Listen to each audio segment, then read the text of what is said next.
Hey guys, Craig Ballard with you here. Thank you for joining me. CraigBallard77.blogspot.com. You know I appreciate it, and you know I'm excited around here. Are you kidding me? Super Bowl Sunday. Normally the blogs are brought to you in cyberspace, and we email each other back and forth. You know I love it, but I thought to myself, you know what? Super Bowl Sunday, big game, got to be a big blog. So we're going video blog. We're pulling out all the stops. We're going to preview together what to look for on Super Bowl Sunday.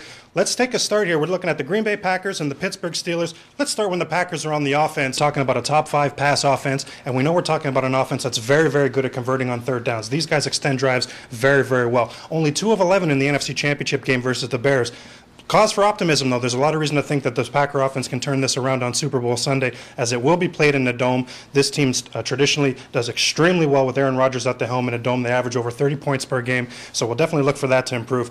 The big thing for Aaron Rodgers this year compared to last year has been the sack totals. This is a Green Bay team that's keeping him upright this year. He was dumped 50 times in 2009. I mean, significantly too much. That was all the way down to 31 this season. So getting a lot of good play. In particular, he's getting great play from his tackles. You're talking about right tackle Brian Paluga, rookie, and left tackle Chad Clifton having a Pro Bowl season for the Packers as well. The bonus there, if you keep Rodgers upright, A, he has a lot of talent, and B, a ton of talent to throw to. Let's look at one of my keys of this game, one of Craig's keys.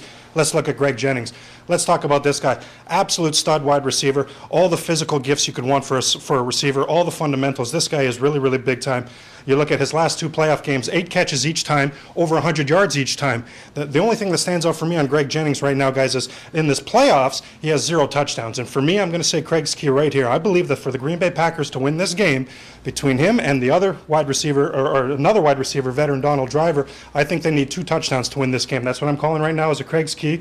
We'll look at other wide receivers as well. Donald Driver maybe slipping down the totem pole a tiny bit because Jordy Nelson has really come up lately. This guy's got a real nice chemistry going with Aaron Rodgers.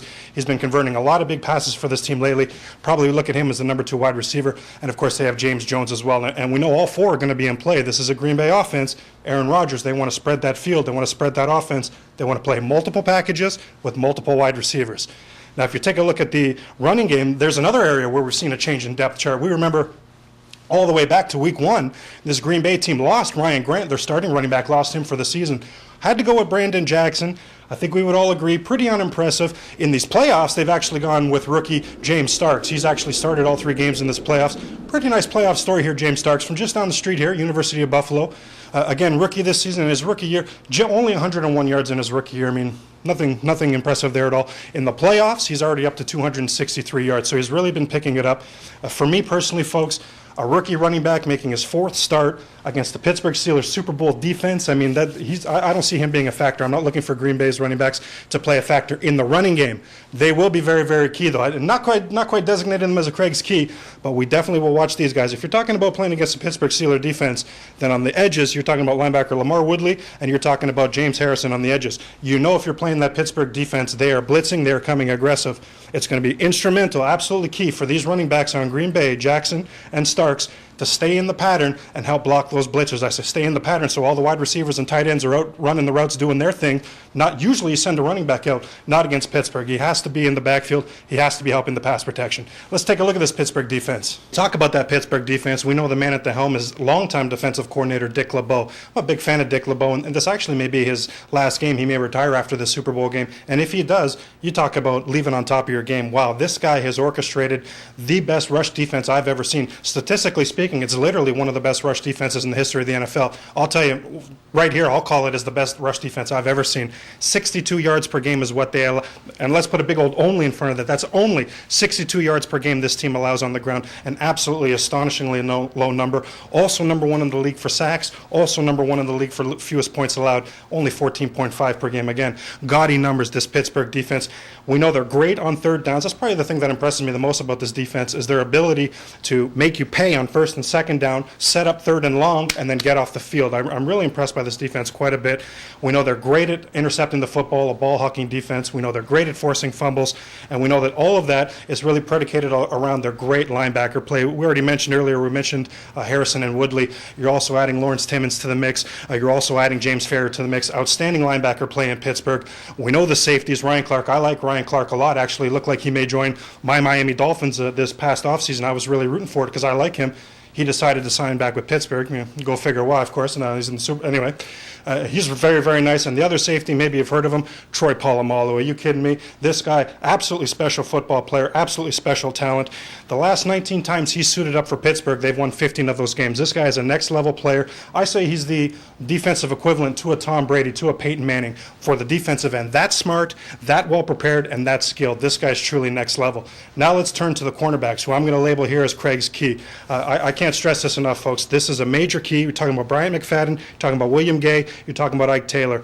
This Pittsburgh defense, the cornerbacks are going to be so tested in this game by the Green Bay wide receivers. We know that, again, Green Bay wants to spread it. They want to be very aggressive through the pass. The key stat in this game for me, I will be looking at yards after catch. We talked about Green Bay's 4 wide receivers, all 4 outstanding at yards after catch. That's one thing to allow that catch. To allow the yards after the catch, that's what the backbreaker is. That's what Green Bay's chance is to beat this Pittsburgh defense. Now, other side of the football, let's take a look at this Pittsburgh offense. And when we talk about this Pittsburgh offense, very similar to the Green Bay offense in that they're very good at extending drives on third down. Very big for this Pittsburgh offense as well. And we will look at a key this week, guys. Maybe the key injury of this Super Bowl going forward. We'll take a look at Pittsburgh center, Pro Bowl rookie center, Maurkice Pouncey. Pouncey thinks he's going to play in the Super Bowl, wants to play in the Super Bowl, is going to at least try to give it a shot. He's got a broken ankle, folks, so I don't know how confident we are, how optimistic we are that he's going to play. That leaves backup center Doug Legursky. Now, that's actually, go ahead, Doug Legursky. Try to say that name at home. I'm going to give you a second. Doug Legursky. That's a very fun name to say. Go ahead, Doug Legursky. You see what I mean? No, very fun. But as far as the talent level, a significant drop. And that center spot on Pittsburgh is just so important. And we're going to look at B.J. Raji, the nose tackle for Green Bay. Could be a Craig's key. Spoiler alert there. We'll look at him when we look at the Green Bay defense. But that center's got to go right up against him, and that is going to be a monster matchup in this football game for Pittsburgh. We know that during the regular season, Big Ben Roethlisberger, the quarterback there, he had a new BFF going with Mike Wallace and his 4.33 speed. In the playoffs, Wallace has been completely ineffective. We're looking at rookies Emmanuel Sanders and Antonio Brown making a lot of big catches for this team. And really, the receivers of preference for Ben Roethlisberger, his longtime cohorts. You're talking about tight end Heath Miller. You're talking about wide receiver Hines Ward. Both of them, of course, have done an outstanding job in the passing game. And when you talk about Ward and Miller, there's 2 guys that are just instrumental in the running game for Pittsburgh. That brings us to a Craig's key, Rashard Mendenhall. Key player in this game. When I look at this Green Bay journey to the playoffs, folks, the 3 teams they've played, the running backs have averaged, and I rounded up, have averaged 15 carries per game against this Green Bay defense. The defense has been able to impose their will, impose the tempo, impose the style, and take away the opposition's running games. I look for double those carries in this Pittsburgh game in the Super Bowl. You just can't do that to Pittsburgh. There isn't down and distance. There isn't game scenario. There's nothing that's going on in that football game that makes Pittsburgh deviate from coming off their running game. That Green Bay defense wants to play nickel and dare you to run. That plays right into Pittsburgh's hand. They want to feed Rashard Mendenhall the football time and time again. That's their chance in this football game. And when we talk about that Green Bay defense, for all you Cheesehead fans out there, we talk about an outstanding defense also, just like this Pittsburgh defense. Pittsburgh defense, number 1 ranked in the NFL. Hey, Green Bay, number 2 ranked in the NFL. These guys are no slouches themselves. Top 5 versus the pass as well, this Packers team. And we take a look right now. This is a linebacker team that's currently pretty banged up. Eric Walden, the almost overnight sensation in Green Bay, he's banged up. He won't practice this week. Probably won't practice the week leading up to the Super Bowl either. We'll see if he plays. You do have rookie Frank Zombo back at practice. Again, we'll see how effective he'll be, as well A.J. Hawk going around pretty much on one knee. We'll see how effective he could be. That leaves one of Craig's keys in any game this guy plays in. He's going to be a key factor here. We're talking about Clay Matthews. This guy's a sack master. He's an absolute beast. He's had a monster year. He's jumped on the scene the last couple of years. He's one of the, I say he's a Craig's key because he's one of the rare Packers that if he gets to Ben Roethlisberger, he can drop Ben Roethlisberger. Big Ben didn't get his nickname because they picked it out of a nickname hat. He's 6'5", he's about 245. He's a big boy, very, very difficult to bring down. Clay Matthews, one of the guys that actually can bring him down. We took a look at another Craig's key right now, and I'm going to bring up, we touched on him earlier, B.J. Raji. You remember William the Refrigerator Perry? They call B.J. Raji the freezer. So a little bit smaller, but very, very active. He's going to be so crucial in this game because he's so important to that Green Bay defensive line to help stop the run from Pittsburgh, help try to force Pittsburgh into the passing game. This Green Bay defense, number 1 in the league on sacks, so when they force you into a passing game, they pin their ears and they come at you, and one of the top interception teams as well. Ball hawking defense, and we know that starts on the corners. We know Rod Woodson, the 2009 Defensive Player of the Year, Charles Woodson, Charles Woodson, the 2009 Defensive Player of the Year, outstanding talent. And we know his other cornerback sort of having a coming out party this year, Tremont Williams, also doing an outstanding job. If you're the Packers, just because Mike Wallace and that 4.33 speed for Pittsburgh hasn't been instrumental in the playoffs, certainly doesn't mean that in the Dome, Pittsburgh won't be looking for him up top in this game. So that means that your safeties have to be providing that deep help. You're talking about Charlie Pepper, and you're talking about Nick Collins. Have to be providing that over-the-top help, or Pittsburgh's going to burn you with that deep pass. At the end of the day, I think we see a lot to like about this Green Bay team. If you've watched this Pittsburgh team win this or play this year, you've seen this is a team that is just as unbelievable as I've ever seen at finding ways to win. I think this Sunday, Super Bowl Sunday, they stay in this football game. They do what they've done all year, which is find a way to win. I'm going to say the final score, Pittsburgh 20, Green Bay 17, Pittsburgh Steelers, Super Bowl 45 champions.